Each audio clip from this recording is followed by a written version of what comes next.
So we're looking at a bit of a changing of the guard over at the mayor's office. Joining us now is Darryl Gissel and Glenn Curtis. Gentlemen, good morning. How are you? Good morning. Doing great.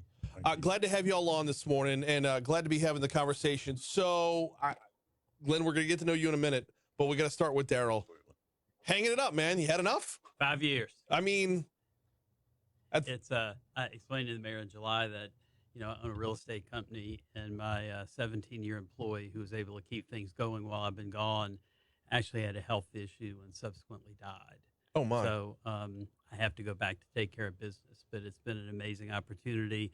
I came in from the outside as a citizen activist. Yeah. My commitment to the mayor is that I want to use the knowledge I gained inside to help from the outside. How's the experience been? Amazing in every way. Challenging in many cases, but coming in from the outside gave me, I think, a very different perspective being on the inside. What kind of perspective? What were some of the biggest surprises, biggest takeaways? Well, I think the biggest issue is we know we have issues in terms of how we effectively carry out some of the things. DPW, for instance, policing. We just had budget hearings with all of our departments with the council, and it was amazing to me for the first time really to watch department heads stand up and talk about performance measures.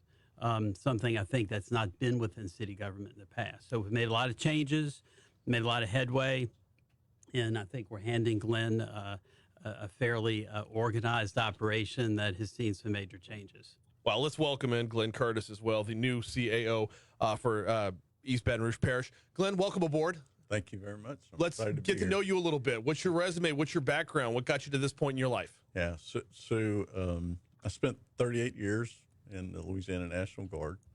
I retired in January of 20, and I was what they call the Adjutant General of the Louisiana National Guard, basically the commanding general. I worked for both Governor Jindal and Governor Edwards during my last 8 years. What made you want this gig? Well, I've always been a public servant. I have what I consider a servant's heart. I've known the mayor since she was in the state senate, and I've always admired her and respected her. And so when the call came, it was just hard for me to say no. If there's a way that I can assist in moving the city forward, the parish forward, I certainly would want to try to do that. You from Baton Rouge? I'm not. I'm originally from Alexandria area, but I came to LSU and kind of sort of never left. My career's taken me a lot of places, but Baton Rouge is still at least my second home, if you will. Absolutely. Yeah, so. Absolutely. We're talking with both Glenn Curtis and Darryl Gissel.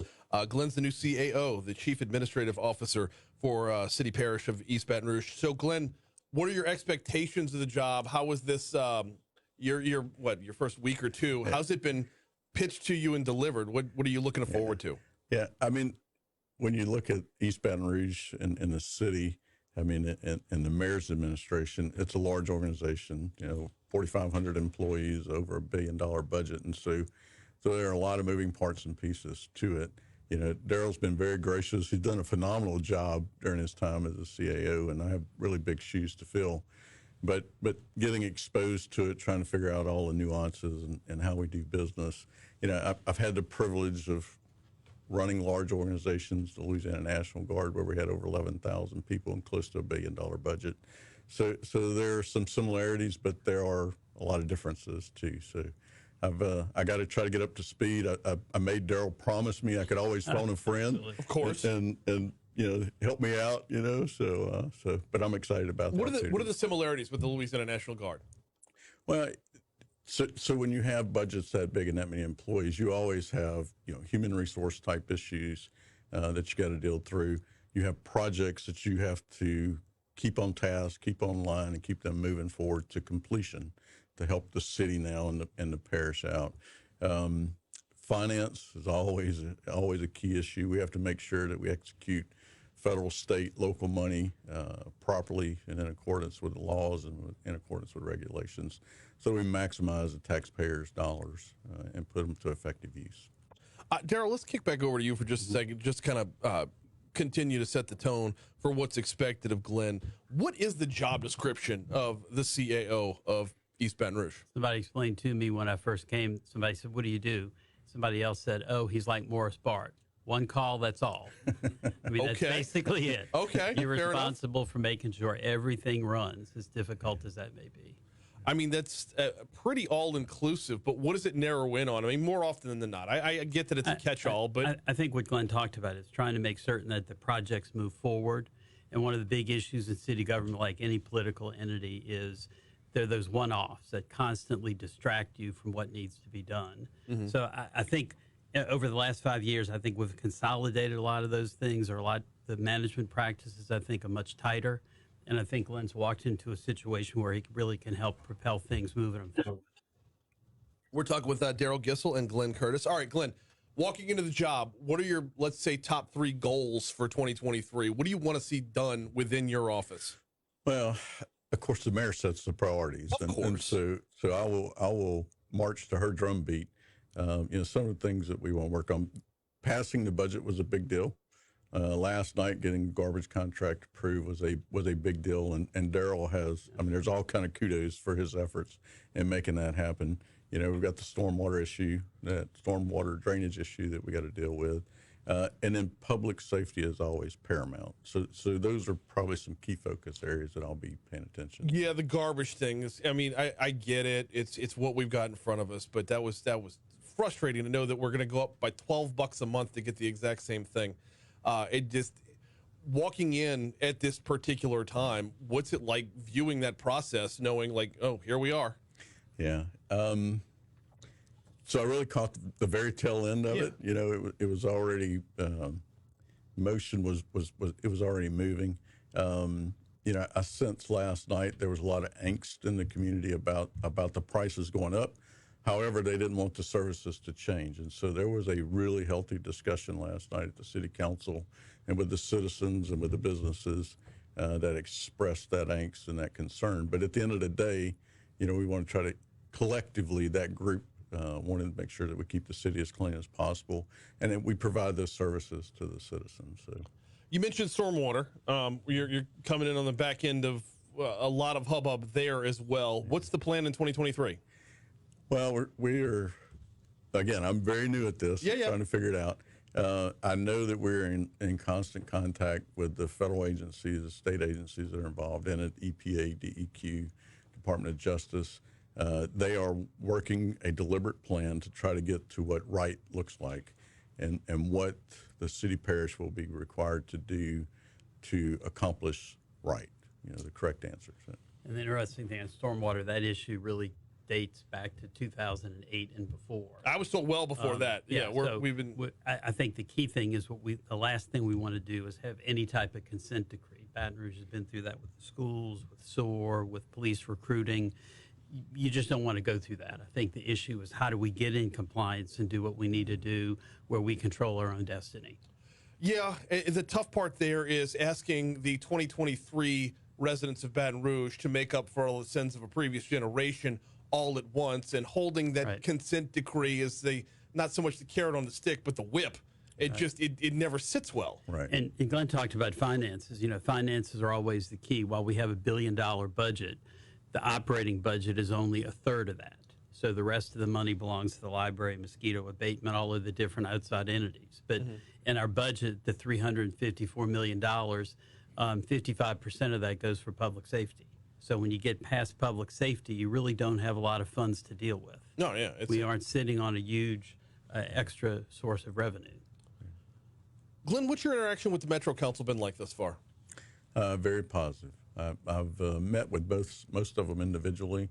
They are very user-friendly so far. Yeah. Of course, each one of them has their own priorities and issues that they want to try to address, which we will work with them to do that. But my reception with them has been great so far. We're at a spot in Baton Rouge right now where, as many, negative stories as you'll hear in the news, our Metro Council has worked together better than any Metro Council I've seen in my lifetime. So it definitely, communication gets a lot easier, which means getting somewhere gets a lot easier as well. Yeah, and I saw that the last 2 nights. I saw their ability to work together and try to move forward. So that is a big deal. And the mayor's done a lot to facilitate that. I mean, we meet with council members in small groups before to give them information on details and facts. The budget hearings were actually fabulous. I mean, where they were able to dig in and understand the operations of departments, I think, better than any council's ever been able to do. Talking with Glenn Curtis and Darryl Gissel for just another 3 minutes. Like, I got to squeeze this one in. So you had mentioned, the mayor sets the agenda. You follow her lead. I don't think those were your exact words. How much autonomy do you have within this post, though? I mean, how much of this can be your baby moving forward? Yeah, the mayor sets the strategic direction. She sets the priorities, but having known her for quite some time, she gives people a lot of latitude to be able to accomplish the objectives that are set forward. So I feel like I can move within that space pretty well and make good, strong recommendations to her or make decisions that I think are appropriate. Biggest surprise since moving into the post? The magnitude. Yeah. Yeah. That's there's a lot going on, to be sure. So we're heading into the end of the year. Basically, everything for 2022 is wrapped up. When do we really hit the ground running? When do you really hit the ground running to fully make this yours? Well, I don't know if it'll fully be mine at any point. I don't, but I'm already plugging in. Like I said, Darryl's been very gracious to me to be able to move around the departments and understand, the workings and the goings on. So, and tomorrow is officially his last day. Yes. Yep. So I guess come Monday morning I'll be riding by myself. But again, I have a phone a friend. Yeah. So Well, and Darryl, in our last minute and a half ish before we get you out of here, how tough is this going to be to let go of? Not tough, because I'm not committed to the mayor is that I will stay engaged every way that I possibly can. I want to help. I'm committed to the city. It's where I live. It's where I've invested.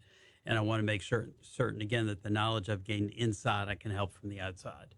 Your biggest accomplishment under your 5 years? I think really is bringing efficiency and better management practices to city government. We've also, I think, consolidated where we don't have things siloed. The departments are working cross lines better. They're collaborative. And I think even with the constitutional officers, we have a better working rapport than other administrations have had. Well, anybody who puts their life on hold to help out and serve, I'm always appreciative of. So thank you for stepping in, and thank you for your service there. Glenn, welcome aboard, man. So I'll be pestering Mark, and Mark will be pestering you, because I call way too often with way too dumb a question. So be ready. I am ready to go. Excellent. We are ready for news.